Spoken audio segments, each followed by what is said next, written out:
Dans la vidéo précédente, on a vu comment, à partir d'une fonction, tracer la représentation graphique. Ici, on va essayer de faire l'inverse. À partir de la représentation graphique, il faut essayer de retrouver la fonction. Premier exemple. Le graphique ci-compte représente le coût de l'eau en fonction de la quantité consommée. On note P de X, le prix en euros de la consommation pour X mètres cubes d'eau consommée. Et il faut proposer une expression de P de X en fonction de X en expliquant la démarche. Là, je n'ai que le graphique.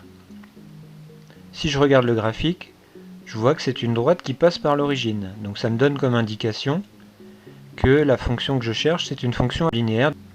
Donc P est une fonction linéaire du type P de X est égal à A fois X. Il faut trouver le coefficient A. Pour cela, je vais regarder deux valeurs qui se correspondent sur le graphique. Là, par exemple, je vois que sur la droite, l'image de 60 par la fonction P, c'est 150. Si je prends 60 mètres cubes, je paye 150 €.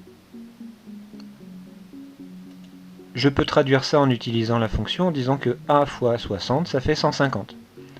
Pour retrouver A, il me reste à faire 150 divisé par 60, et je trouve A qui est égal à 2,5. Donc la fonction que je cherche, donc la fonction linéaire, c'est P de X est égal à 2,5 fois X. J'ai retrouvé la fonction. Autre exemple. Les exemples que je vais vous présenter, c'est juste une illustration. C'est-à-dire que je ne vais rien prouver. C'est assez facile à voir visuellement, mais vous n'aurez pas la preuve de pourquoi ça marche. Quand vous avez une droite dans un repère, vous savez déjà que ça vient d'une fonction affine ou linéaire. Si ça passe pas par l'origine, c'est une fonction affine.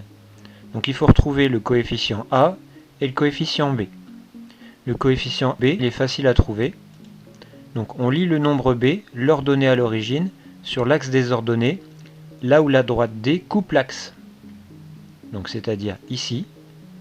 Donc ici, verticalement, on est à 2 sur l'axe des ordonnées. Ça veut dire que le coefficient B, il est égal à 2. Pour trouver le coefficient A, on place un point sur la droite D. On place un point de manière assez sympa, par exemple sur un croisement au niveau des grilles. Par exemple ici. Après, je me déplace d'une unité vers la droite suivant l'axe des abscisses. Le nombre dont il faut se déplacer suivant l'axe des ordonnées pour revenir sur la droite D, c'est lui le nombre A. Ici, je me déplace d'une unité suivant l'axe des abscisses. Il faut que je descende de 3 unités pour revenir sur la droite. Quand je descends, c'est compté en négatif. Quand je monte, c'est compté en positif. Donc là, je descends de 3. Donc ça veut dire que le coefficient A, il vaut moins 3. J'aurais pu placer mon point ailleurs. Si je l'avais placé là, je me décale de 1, il aurait encore fallu descendre de 3. Si je le plaçais là, je me décale de 1, je descends de 3. Donc ma fonction elle est donnée par f à x, j'associe moins 3x plus 2. Le a c'est moins 3, le b c'est 2. Un autre exemple. Il faut que je retrouve la fonction qui est représentée par la droite en marron. Là. Donc comme précédemment, pour retrouver le nombre b, je regarde là où la droite croise l'axe vertical, l'axe des ordonnées. C'est ici, la droite croise l'axe à 5. Donc ça veut dire que le coefficient b il est égal à 5.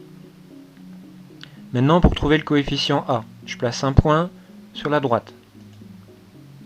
Je me décale de 1 suivant l'axe des abscisses, et je vois qu'il faut se décaler de 2 pour revenir sur la droite. Donc ça veut dire que le coefficient a il est égal à plus 2. Je pouvais commencer d'ici, je me décale de 1, il faut que je monte de 2 pour revenir sur la droite. Je me décale de 1, il faut que je remonte de 2. Donc le coefficient a il est égal à plus 2. Donc la fonction que je cherchais c'est 2x plus 5. A vaut 2 et b vaut 5. Sur l'exemple là, il y a plein de droites. Elles représentent toutes des fonctions affines. Pour chaque droite, il faut lui associer la bonne expression de la fonction affine. Vous pouvez mettre la vidéo en pause, essayer de faire l'exercice et aller voir la correction qui est juste après.